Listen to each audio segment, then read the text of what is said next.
আমরা মনে করি যারা মূর্তি পূজা করে তারাই শুধু মুশরিক। না, মূর্তির সামনে যারা মাথা নত করেছে, মূর্তির উপাসনা যারা করে, তারা যেমন মুশরিক, আল্লাহর আইন বাদ দিয়ে মানুষের আইনের গোলামি যারা করে তারাও মুশরিক। এই ব্যাপারে কথা বলে না আলেমরা, ইমামরা মসজিদের খুতবা মেম্বারে বসে এই ব্যাপারে কথা বলে না।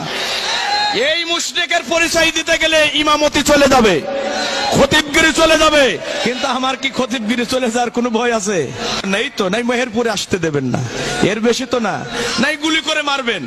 তা আমি বিশ্বাস করি 1 সেকেন্ড আগেও মরণ হবে না, পরেও মরণ হবে না। ওমা কানা লিনাফসিন আন তামুতা ইল্লা বিইজনিল্লাহি কিতাবাম মুআজ্জালা। মানুষের মরণ হবে না আল্লাহর হুকুম ছাড়া। মৃত্যুর সময় ফয়সালা করে রেখেছেন কে? আমার মৃত্যুর ফয়সালা হয় আকাশ থেকে, জমিন থেকে নয়। মৃত্যুর ফয়সালা যদি হয়ে যায়, না হয়, মৃত্যুর ফয়সালা যদি না হয়, আল্লাহ যদি বরাদ্দ মৃত্যু না দেন, বন্দুকের নলটা বুকের সাথে ধরে বারবার ট্যাগারে টেপ দেবে, একটা বুলেট বক্ষ ভেদ করতে পারবে না। এই বিশ্বাস মুমিনের থাকতে হবে। এজন্য কোরআনের হক কথা বলতে হবে, জাতির মানুষকে বাঁচাতে হবে।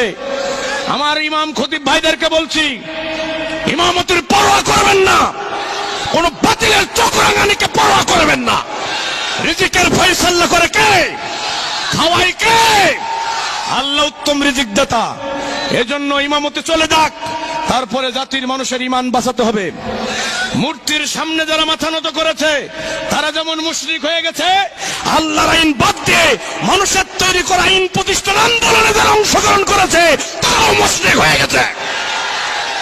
কারণ সেজদা পাওয়ার মালিককে কথা বলতে হবে। এই মাথাটা দিয়ে সেজদা দেবেন কারে? আল্লাহ ছাড়া কাউকে সেজদা দেয়া জায়েজ? যদি সেজদা দেন তাহলে আপনি শিরিক করলেন।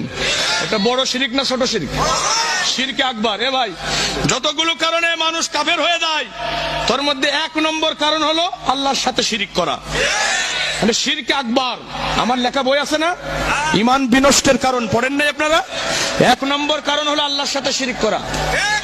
আল্লাহর সাথে গোটা দুনিয়ার উলামায়ে কেরামের ব্যাপারে একমত, কেউ যদি শিরকে আকবার করে সে আর মুসলমান থাকে না, সে কাফের হয়ে যায়, সে বেঈমান হয়ে যায়।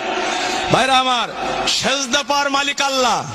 আল্লাহরে বাদ দিয়ে, আমি সেদিন নতুন মদনাডাঙ্গায় বলেছিলাম এ ব্যাপারে দীর্ঘ সময়, আল্লাহরে বাদ দিয়ে মূর্তির সামনে মাথা নত করলে যেমন ঈমান নষ্ট হয়ে যায়, লোকটা কাফের হয়ে যায়, মুশরিক হয়ে যায়, অনুরূপ ভাবে আইন দেওয়ার মালিককে আলা লাহুল খালকু ওয়াল আমরু।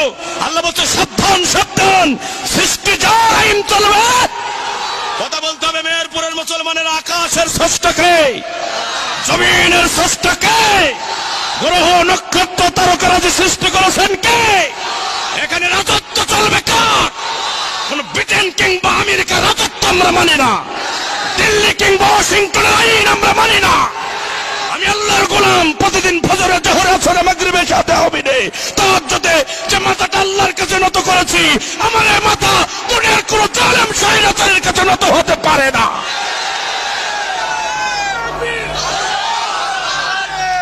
কথা বোঝেন নাই? বোঝেন নাই? ইন্নাশ শায়াতিনা লা ইউহুনা ইলা আউলিয়াইহিম লিউজাদিলুকুম ওয়া ইন আতাতুমুহুম ইন্নাকুম লামুশরিকুন। সূরা নামের 121 নম্বর আয়াত। একটা কথাও বানিয়ে বলবো না। আল্লাহ আইন দিয়েছে, শয়তানও আইন দিয়েছে। আল্লাহর আইনের এগেইনস্ট আইন দিয়েছে কে? কথা বলেন না কেন? শয়তানও আইন দিয়েছে। এখন আল্লাহর আইন বাদ দিয়ে শয়তানের আইন যারা মানবে, ইন্নাকুম লা মুশরিকুন, ইন্না মানে নিশ্চয়, লা মানে অবশ্যই, অবশ্যই অবশ্যই তারা মুশরিক। কে বলছেন? কে বলছেন? তুমি বলে আমি কি নামাজ পড়িনি, আমি কি ইমানদার না? আল্লাহ বলছে তুমি ইমানদার মুশরিক, তুমি ইমানদার মুশরিক। হ্যাঁ, কথা বোঝেন না? এ ভাই, আমি তো কোরআনের ওই আয়াতটা দেখে বিস্মিত হয়ে যাই। ওমা ইউমিনু আকসারুহুম বিল্লাহি ইল্লা ওয়া হুম মুশরিকুন। অধিকাংশ ইমানদার ঈমান আনার পরে মুশরিক হয়ে যাবে। কার কথা? কার কথা? অধিকাংশ ইমানদার মুশরিক হবে। বাংলাদেশে এই আয়াতের বাস্তব প্রতিফলন হয়েছে।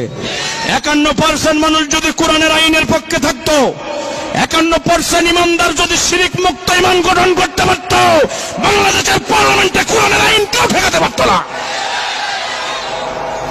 দুঃখজনক হলো সত্য কথা।